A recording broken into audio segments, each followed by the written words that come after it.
Alright, Nikki, Andre, may tanong ako sa inyo. Pilitin yung maalala. Alam ko medyo may katagalan na to eh. Ba't nakatingin ka sa akin? Pero ano ba childhood hobby ninyo?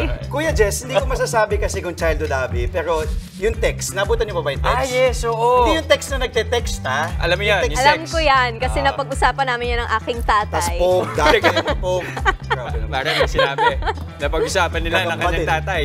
O, basta ako, walang pinagkaiba. Toys, movies, and books. Yun lang. Dapat yung text mo, Pog. Pog, oh. Ayan. Eto kasi, natanong ko yan, kasi meron isang artist sa Bulacan. Oh. Iniwan niya yung kanyang trabaho para balikan ang kanyang childhood passion. Wow. Ang kanyang mga obra ngayon, viral na. Silipin natin yan sa report ni Bea de Guzman. Siguro naman nabalitaan mo na. O narinig-rinig ang pangalan ko sa mga tao yan. Baguhan lang ako rito. Pero marami na akong narinig tungkol sa'yo.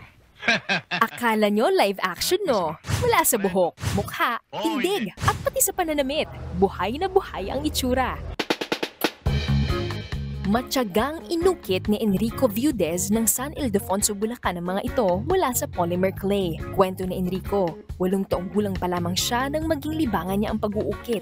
Broken family kasi kami eh. Gumagawa ko ng ibang characters para ma-cope ko yung ano, kasi nag-iisa lang ako eh. Ang gamit ko nun styrofoam, blade at saka tingting. Bagamat maagang nadiskubre ang hilig, hindi na niya ito na ipagpatuloy sa kanyang paglaki.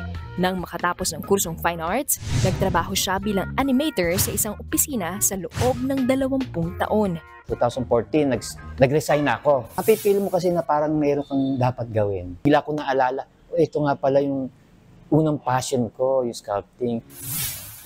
Noong una, cartoon characters lang ang binibigyang buhay ni Enrico mula sa One Piece, Dragon Ball Z, Plants vs. Zombies, Frozen at Marvel, ngayon, pati mga totoong tao na. Kabilang dyan ang mga sikat na personalidad kagaya ni Ivana Alawi, Daniel Fernando, Manny Pacquiao at mga presidente ng Pilipinas. Marami rin ako napasayang mga tao. Kasi sabi, Sir, binuhay niyo po yung idol namin. Si Nanay Minerva, hangang-hanga sa husay ng kanyang anak. May puso talaga yung kanyang mga ginagawa na ganyan. Talagang nakatutok siya. Ngayon naman, tinatapos niya ang kanyang tribute to the King's artworks. Nanonood din ako mga Tagalog movies nung araw. Ngayon, sabi ko, parang gusto ko ulit makita. Kasi pakita, nawalan eh. Nariyan si Paquito Diaz, Fernando Poe Jr. at si Dolphy. Hanggang 1 buwan ang inaabot ng paggawa ng bawat isa sa mga ito. At ang nakakatuwa mga kapatid, yung damit mismo, si Sir na ang gumagawa. Kahit na hindi ka Mananahe. Grabe. So inaral niyo po ba ito? YouTube ba? Bali sa YouTube din. May mga hanger din siyang maliliit. Para cute wardrobe. pagka naka-display.